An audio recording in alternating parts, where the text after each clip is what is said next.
The World's Worst Children by David Walliams. Dribbling Drew. Once upon a time, there was a boy named Drew. Drew dribbled a lot. This wasn't just normal everyday dribbling, the odd globule of gob gloop running down your chin. Oh no, this was dribbling on an industrial scale.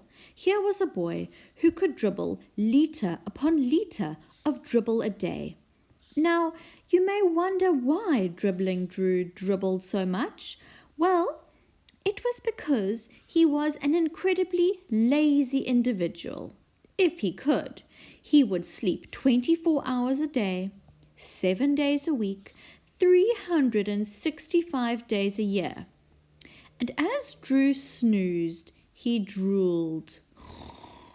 Plop, plop, went the drool as it landed on the floor. On school mornings, the boy would have to be dragged out of bed by his feet. If he had his way, Drew would be wheeled to school every morning in his bed. And as soon as he arrived at school, he would go straight back to sleep. Plop, plop. Drew liked nothing more than having a nice, long snooze during his lessons. He had even been known to take a sleeping bag into school. That way he could doze through every single subject.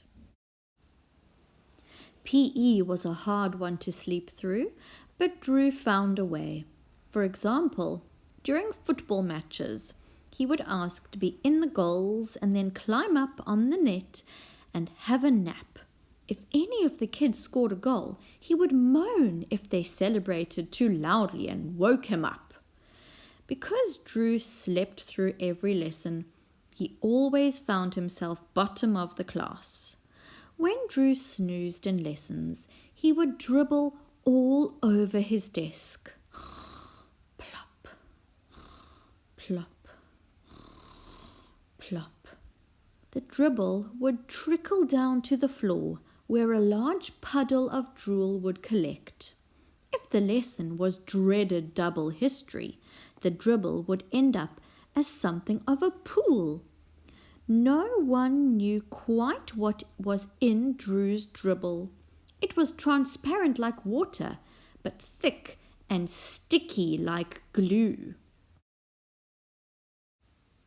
One time, his history teacher, Miss Past, ran over to Drew's desk to shout at him for falling asleep in class again. The unfortunate lady slipped on the dribble, shot across the floor, and flew straight out of the window. Ah! She was found upside down in a nearby hedgerow with her tweed skirt over her head, her big frilly knickers flapping in the wind. The day our story starts, there was a school trip to the Natural History Museum. This was a wondrous place full of all sorts of treasures, from moon rock to dinosaur skeletons. The museum even housed a life-sized cast of a blue whale. As Drew's class pulled up outside the museum in the school coach, Mr. Nummings, the science teacher, handed out his dreaded worksheets. Now listen carefully, children. On these worksheets, I want you to make a list of all the exhibits you see in the museum today. Do we have to, sir? Moaned Dribbling Drew, stifling a yawn. Dozing on the coach for an hour had tired the boy out. Now he was ready for bed. A pool of drool had collected at his feet. Yes, Drew, we have to, yelled the teacher. And I want you to stay awake during this visit. Mr. Nummings turned back to the rest of the class. Now, everyone, the pupil who writes down the most exhibits will come top of the class. So keep looking and listening the whole time. Right, out you get. As they walked in through the museum's giant wooden doors, All the children marvelled at the huge skeleton of a diplodocus, which took pride of place in the great hall. But Drew simply yawned. Then he broke away from his teacher and classmates and found a nice quiet place to nap. It was on top of a glass case housing a stuffed dodo, a bird that had become extinct centuries before. No one would disturb him up there. Drew climbed up using a stuffed giraffe as a ladder. He lay down and closed his eyes. Then the boy slept and slept and slept and dribbled and dribbled and dribbled. The boy could sleep absolutely anywhere, standing up during a rock concert, hanging upside down from a tree, even on a roller coaster as everyone around him screamed. This particular day, Drew slept for so long he was still asleep when the Natural History Museum was locked up for the night. Without anyone realizing, he was still there when the lights were turned off. All night Drew slept, and as he slept, he dribbled. Plop, plop, plop. Drew dribbled and dribbled and dribbled. Then he dribbled some more. The spot of drool beneath him spread into a puddle. Soon it was a lake of spittle. By dawn, Drew's sea of dribble had filled the entire Natural History Museum. In the morning, Winston, the burly security guard, arrived bright and early to unlock the doors and open the museum as he did every day. However, this was no ordinary day. The first thing Winston noticed was a transparent fluid oozing underneath the doors. "That's very strange," he thought out loud. "Maybe one of the daft old professors has left a tap running." Next, the security guard dipped his toe of his boot into the liquid and realized it couldn't be water from a leaky pipe. Whatever this was, it was thick and sticky. Worried that the museum might have been flooded, Winston flung open the giant wooden doors as fast as he could. Nothing could have prepared Winston for what happened next.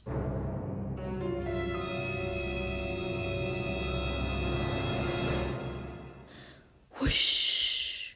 A tidal wave of drool washed him clean off his feet. He found himself travelling at speed down the street. "Wah!" The big man screamed like a baby.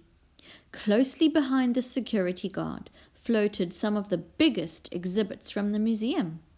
A stuffed polar bear, the life-size cast of a blue whale, even the diplodocus skeleton.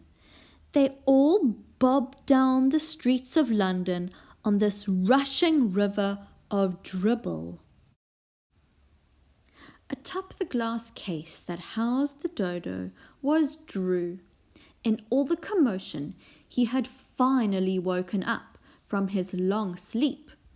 As he floated down the road, the flood of his own spittle destroyed everything in its path. Cars, lorries, even buses were swept off the ground and began bobbing along on the colossal ooze of drool. Drew leaped off the glass case onto the roof of a nearby building. From the safe place, he watched more of the exhibits from the museum pass by. Giant birds' eggs, a stuffed gorilla, a model of an elephant. The boy reached into his blazer pocket. He still had the worksheet his teacher, Mr. Nummings, had given him at the start of the school trip. Drew made a note of everything he saw. Every single exhibit from the museum floated past, and he wrote them all down. Mars rock, a Neanderthal skull, a marble statue of Charles Darwin, a giant squid, a stuffed vulture, an earthquake machine, a model T-Rex. The list went on and on. A seahorse pickled in a jar, a model volcano, a fossil of a prehistoric fish, a spacesuit, a stuffed giraffe, an old lady clinging onto her shopper. Hang on, that's a real old lady. A model of a woolly mammoth. To his credit, Dribbling Drew spent hours listing everything he saw as the gushing river of drool swept all the museum's precious exhibits out to sea. The next day in class, Drew proudly handed in his worksheet to Mr. Nummings. Aside from a few spots of dribble, it was perfect. After looking through all of his pupils' work, the science teacher announced the results. I can reveal that the winner with 100% is Drew, said Mr. Nummings. The boy was top of the class for the first time in his life. Before, he was promptly expelled. As a punishment for destroying everything in the Natural History Museum, Drew was put to work there. His job was to reassemble the Diplodocus skeleton that had been recovered from the bottom of the sea. He was told not to stop until this giant jigsaw was finished. Dribbling Drew didn't get any sleep for the next 10 years.